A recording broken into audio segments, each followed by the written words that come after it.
반갑습니다. 저는 1923 제노사이드 연구소 부소장 성준입니다. 1923 제노사이드 연구소는 1923년 관동 대지진 당시 조선인이 일본인에 의해 학살당한 사건을 연구하는 곳입니다.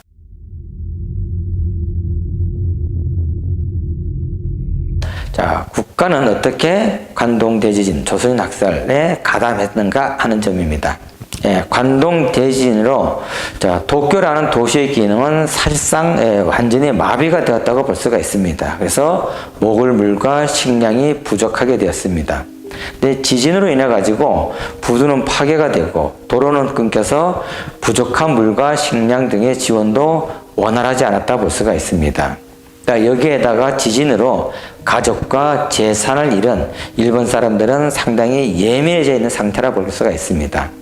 이런 상태에서 누가 조금만 건드려도 폭발할 수가 있는 일촉즉발의 분위기가 된 것이라 볼 수가 있지요.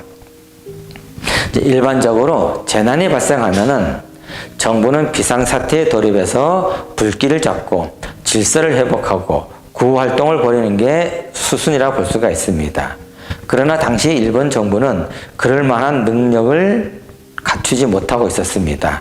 가장 우려되는 점은 집을 잃은 이재민들이 폭도로 변하는 것이었습니다. 그래서 정부에서 비판적인 사람들이 이재민과 결합해서 정부가 전복되거나 혁명이 일어날 수도 있다는 우려를 하고 있었습니다.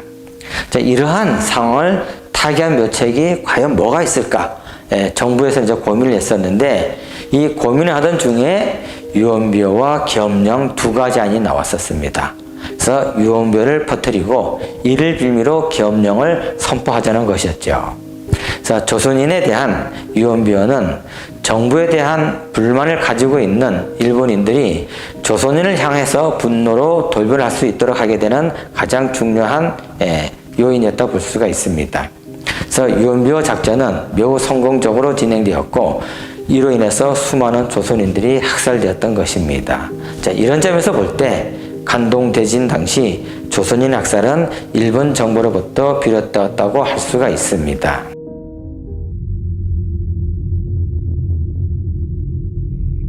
자, 그렇다면 민족은 왜 학살에 적극적이었을까 하는 점이죠. 자, 관동 대지진 때 조선인 학살은 일본 민간인으로 구성됐던 작영단에 의해서 주도가 되었습니다. 근데 원래 이 작영단이라는 것은 위급한 상황이 발생했을 당시에 각 마을에 있는 제항군인과 청년 등을 중심으로 모여서 주민과 시설을 보호하고 또 재난을 수습하는 민간의 자치기구라고 할 수가 있습니다. 자, 이러한 작영단이란 민간 자치기구가 관동 대지진이 발생했을 때는 도쿄에서만 1593개, 자, 가나가와현에서 603개, 사이타마현에서 300개 등 이런 지역에서 약 3689개의 작영단이 조직이 되었습니다. 불길을 잡고 주민을 보호하는 것이 작영단의 원래 본 임무였지만은 이때는 좀 달랐다 볼 수가 있습니다. 그러니까 다른 지진이 일어났을 때는 이런 주민들을 보호하고 하는 것이 작영단의 본연의 임무였었는데 이 관동 대지진 때는 좀 달랐다 볼 수가 있는 거죠. 자, 그들은 오로지 조선인을 학살하는 데만 혈안이 되었다고 할 수가 있습니다. 이 관동 대지진으로 발생한 재앙의 두려움 그리고 가족과 재산을 잃은 분노를 부추기는 것은 다름 아닌 경찰이었다고 볼 수가 있습니다. 이 경찰은 작영단을 긴급 소진하면서 조선인을 주의하라고 일러주었습니다. 그리고 스스로 보호하라고 총기를 지급하면서 조선인을 살해해도 좋다고 지시했습니다. 이 조선인들이 폭동을 일으키기 위해 몰려다닌다고 했지만은 이것은 이제 유언비어라 볼 수가 있는 거죠. 그래서 조선인이 폭동을 일으키기 위해서 몰려다닌다고 했지만은 조선인 역시 당시에 본다면 지진의 공포로부터 자유로울 수가 없었습니다. 조선인들이 보이지 않자 작영단은 조선인들을 찾아다녔습니다. 그런데 이 조선인과 일본인을 외형적으로 구분하기는 쉽지 않다고 볼 수가 있습니다. 이를 위해서 경찰은 조선인과 일본인을 구별할 수 있는 방법을 알려주었습니다. 그리고 작영단 같은 경우도 조선인을 구별하기 위해 가지고 나름대로 방안을 찾아냈다고 볼 수가 있습니다. 그것이 바로 일본어로 말하게 하는 건데요. 이 일본어로 15원 50전이라고 하게 되는 당시 조선인들이 말하기 어려운 발음을 시켰습니다. 그래서 15원 50전이란 발음이 정확하지 않으면은 조선인이라고 해서 그 자리에서 죽임을 당했다고 볼 수가 있습니다. 이렇게 해서 죽임을 당했던 것이 한 6천여 명 이상이 되었다고 이제 볼 수가 있는 거죠. 자, 자경단은 대체적으로 10여 명 이상씩 무리를 지어 다니면서 거리를 활보했습니다. 자, 그들의 손에는 총 또는 긴 칼, 도끼, 낫, 쇠고창이, 죽창, 밧줄과 같은 살인 도구가 들려져 있었습니다. 이 광기에 젖은 자경단은 조선인 학살을 무참하게 저질렀다고 이제 볼 수가 있습니다. 그러니까 지진으로 인해 부모와 자식을 잃은 일본인의 증오심이 집단적으로 표출되었다고 볼 수가 있겠고, 그 대상이 바로 조선인이었다고 볼 수가 있습니다. 그리고 이를 조장한 것은 일본 정부였다고 이제 볼 수가 있습니다. 자, 그렇다면은 자, 이 방조 조장은 국가의 책임이라고 이제 볼 수가 있는 거죠. 자, 관동대진 당시 조선인 학살은 자경단 외에도 군과 경찰이 동원되었습니다. 이들 집단은 직접 조선인을 학살하기도 하였지만은 자경단의 조선인 학살을 방조하고 또는 조장하기도 하였습니다.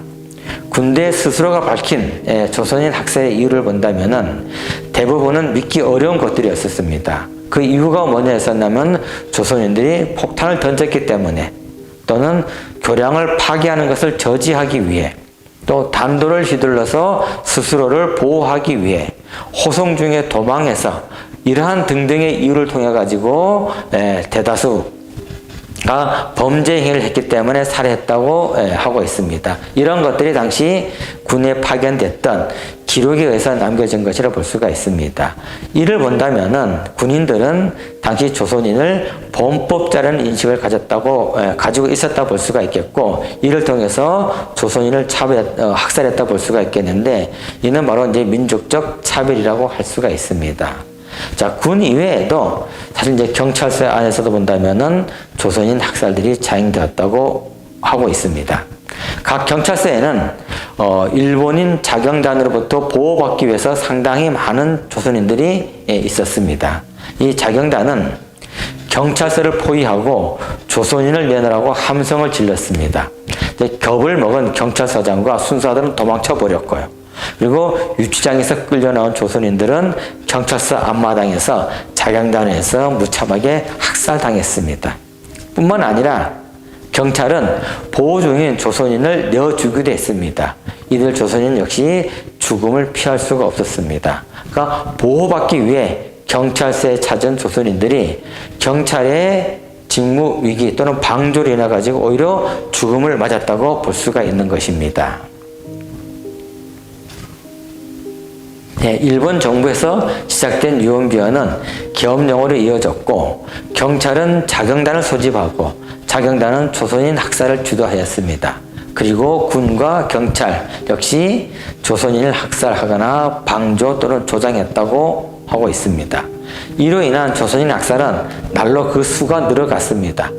그러니까 일본 정부는 더 이상 방치할 수가 없었어요. 그래서 결국 유언비어를 전하는 자는 치안 유지를 위해서 엄중하게 처리할 거라고 경고를 했었지만은, 그럼에도 불구하고 자경단의 조선인 학살은 관동대진이 일어난 9월 2일부터 시작해서 9월 15일까지 지속되었다고 볼 수가 있습니다.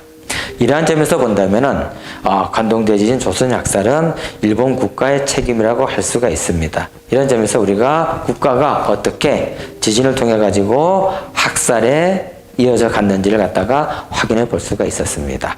예, 감사합니다.